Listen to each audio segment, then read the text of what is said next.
تھی کہ عدالت عظمیٰ میں انتخابات ہونے کے حوالے سے سو موٹو ایکشن جو تھا 184(3) کا اس کو اور جو اپلیکیشنز آئی تھیں ان کو ٹیک اپ کیا. وہ 9 رکنی بینچ پھر 5 رکنی بینچ میں تبدیل ہوا. اس دن بھی میں نے یہ بات کی تھی کہ جب فائنل فیصلہ آیا 5 رکنی بینچ کا کہ یہ پٹیشنز 4 کی اکثریت سے اور 3 کی اقلیتی فیصلے سے ڈسمس ہوئی ہیں. بہرکیف اس پہ ملے جلے ری ایکشنز آئے، لیکن گزشتہ دنوں میں جب یہ معاملہ دوبارہ ٹیک اپ ہوا اور جب تفصیلی فیصلہ آیا اس 9 رکنی بینچ کا، تو یہ بات 4 معزز جج صاحبان کے جو فیصلے تھے انہوں نے یہ عیاں کر دی کہ جو پٹیشنز جو ہیں وہ خارج ہو چکی ہیں. اس کے بعد کی صورتحال کو سامنے رکھتے ہوئے کل جو ڈیولپمنٹ ہوئی کہ 5 رکنی بینچ کے روبرو جب معاملہ آیا تو ایک معزز جج صاحب نے اپنے فیصلے کے حوالے سے یہ کہا کہ 184(3) کے اختیارات کے استعمال کے حوالے سے جو صورتحال ہے اور ایک جوڈیشل فیصلہ اس میں موجود ہے، جسٹس قاضی فائز عیسیٰ صاحب اور جسٹس امین الدین صاحب اس کے آتھر ہیں، اور اس میں ایک اختلافی رائے جسٹس شاہد وحید صاحب نے دی. تو اس کی موجودگی میں انہوں نے کہا کہ بہتر ہے جو فیصلہ میں جو تجویز رکھی گئی ہے، جو آرڈر آف دا کورٹ ہے کہ فل کورٹ میٹنگ کی جائے اور اس کے بعد لائحہ عمل طے کیا جائے، طریقہ کار طے کیا جائے کہ 184(3) کے مقدمات کس طرح سے سنے جائیں گے اور بینچز کی تشکیل کیسے ہوگی. انہوں نے اپنے آپ کو بینچ سے معذرت کر لی وہاں سے بیٹھنے پہ. آج صبح جب 4 رکنی بینچ بیٹھا تو اس میں اگین وہی صورتحال آئی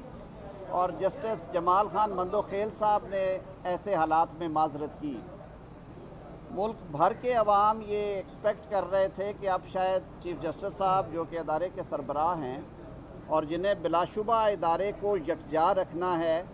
اور گھر کے بڑے کے طور پہ سب کو ساتھ لے کے چلنا ہے، کہ وہ ایسی صورتحال میں پہلے فل کورٹ میٹنگ کریں گے جس کا عندیہ انہیں ان کے سینئر موسٹ جج صاحب نے ایک جوڈیشل فیصلے کے ذریعے بھی دیا. اور میں بھی ایک قانون کے طالب علم کے طور پہ اور اس ادارے میں 30 سال گزارنے کے بعد بینچ اور بار پارٹ اینڈ پارسل ہیں. بالکل یہ میرا بھی یہ خیال اور میری یہ رائے تھی کہ یہ معاملہ ایک دفعہ فل کورٹ میٹنگ میں جائے، چیف جسٹس صاحب اپنا گھر جو ہے اس کو اکٹھا کریں اور اس کے بعد یہ دوبارہ ہیئرنگ ریزیوم ہو. بہرکیف 3 رکنی بینچ نے جب ہیئرنگ ریزیوم کی تو یہی مشورہ جو ہے وہ پاکستان بھر کے وکلاء کی جو اعلیٰ ترین قیادت ہے، vice chairman Pakistan bar council, chairman executive Pakistan bar council, اور اسلام آباد میں جو موجود ہائی کورٹ بار کے صدر اور بار کونسل کے وائس چیئرمین تھے، انہوں نے بھی یہ استدعا کی، اور اسی طرح کی استدعا اٹارنی جنرل صاحب نے کی.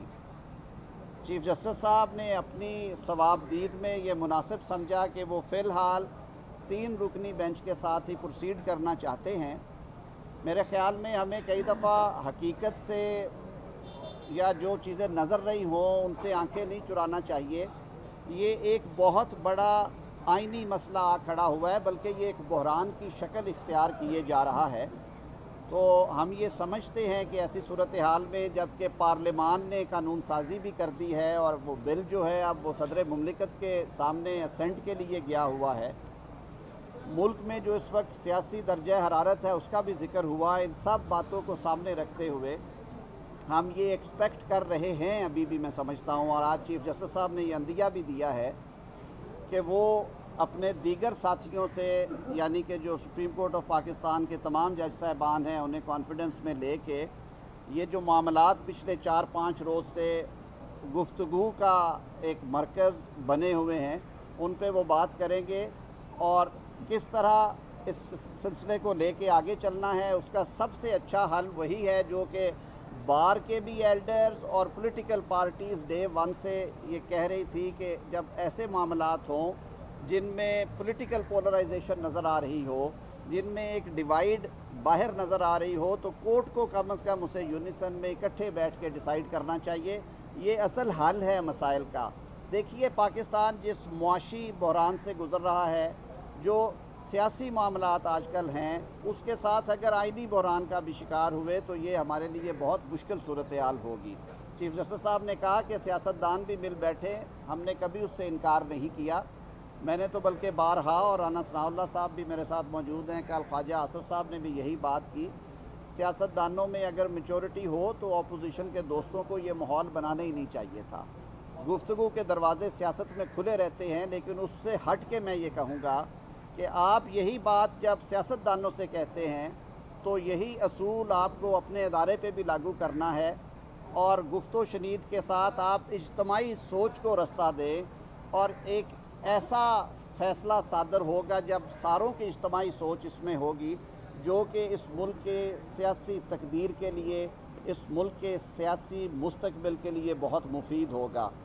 وزیر اعظم صاحب اور دیگر جو سیاسی جماعتوں کے قائدین ہیں، انہوں نے کل ایک پولیٹیکل میٹنگ اس حوالے سے بھی رکھی ہے تاکہ یہ فیصلہ ہو سکے کہ ان موجودہ حالات میں اس کیس کی سماعت 3 رکنی بینچ اگر کرے گا تو کیا اس سے پولیٹیکل سٹیبلٹی کے حوالے سے وہ جو فیصلے ہیں ان کو پولیٹیکلی یا ان کا جو اصل معنوں میں جو اطلاق ہے وہ کویسچن نہ ہو جائے. کیونکہ جب عدالت کے اندر سے ایوانوں سے آوازیں اٹھی تو ان باتوں کو سننا بھی ضروری ہے، اپنے گھر کو درست کرنا بھی ضروری ہے. تو ان معروضات کے ساتھ کل انشاءاللہ العزیز جو کولیشن گورنمنٹ کے پولیٹیکل لیڈرشپ ہے وہ بیٹھے گی اور وہ آئندہ کا لائحہ عمل طے کریں گے انشاءاللہ العزیز. ہم پھر ایک بار اس بات کا ریزولو دیتے ہیں کہ اس ملک کو آگے بڑھانے کے لیے جن حالات سے یہ ملک اور پاکستان کے 22 کروڑ عوام دوچار ہیں، تمام اداروں کا یہ فرض ہے کہ وہ ایک جو اجتماعی جو کلیکٹیو وزڈم ہے، اجتماعی سوچ کے ساتھ ان مسائل کو حل کرنے کے لیے بیٹھے. اگر آپ اقلیتی فیصلے جو ہیں ان کو ہم انفورس کرنے کی کوشش کریں گے تو یہ بحران جو ہے وہ مزید سنگین ہوگا. بہت شکریہ. صاحب یہ کورٹ نے یہ آپشن دیا ہے کہ حکومت اور اپوزیشن جو ہے وہ بیٹھے اور کنسنسس کے ساتھ کوئی چیز ہمارے سامنے لے کر آئیں. تو دیکھیے کیا اچھا ہوتا جو کنسنسس کا کہہ رہے ہیں وہ بھی یہ بات وہاں پہ بھی طے ہو. ہم بار بار کہہ رہے تھے کہ یہ ایک ایسا ملکی معاملہ ہے جو کہ ایکسٹریملی امپورٹنٹ ہے. کیا ہی اچھا ہوتا اگر اس میں فل کورٹ بیٹھتی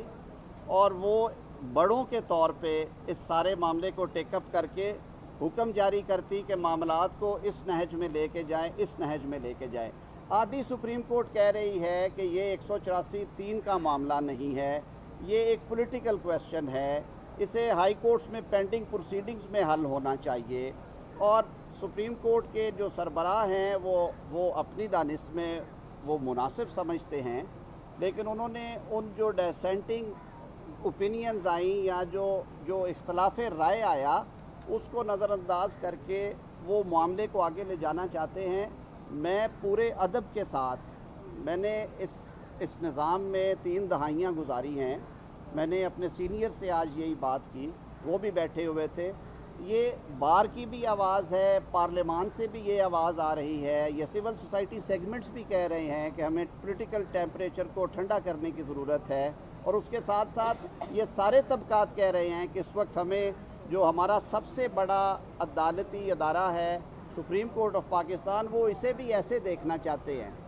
اکٹھا دیکھنا چاہتے ہیں. یہاں پہ بھی کنسنسس ہونا چاہیے، یہاں پہ بھی اختلافی بات سنی جانی چاہیے، یہاں پہ بھی اجتماعی سوچ کو رستہ دینا چاہیے. تو اس لیے ہم دعا گو ہیں کہ اللہ تعالیٰ آج چیف جسٹس صاحب نے کہا ہے وہ بھی اپنی فل کورٹ میٹنگ کرے اور ایک اچھے حل کے ساتھ آئیں. ایک اچھا سورج طلوع ہو پیر والے دن اور اس ملک کے لیے اچھا ہو. ہم دیکھیں کہ سپریم کورٹ آف پاکستان اجتماعی طور پہ بیٹھ کے اس ملک کو آئینی رستہ فراہم کرنا چاہ رہی ہے، سیاسی استحکام دینا چاہتی ہے. تو انشاءاللہ العزیز یہ مسئلہ حل ہو جائے گا. بہت شکریہ جی.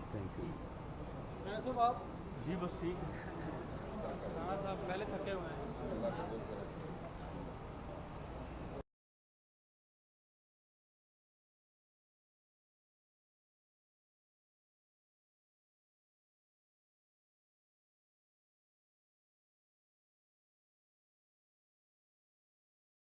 عدالت عظمیٰ میں انتخابات ہونے کے حوالے سے سو موٹو ایکشن جو تھا 184(3) کا اس کو اور جو اپلیکیشنز آئی تھیں ان کو ٹیک اپ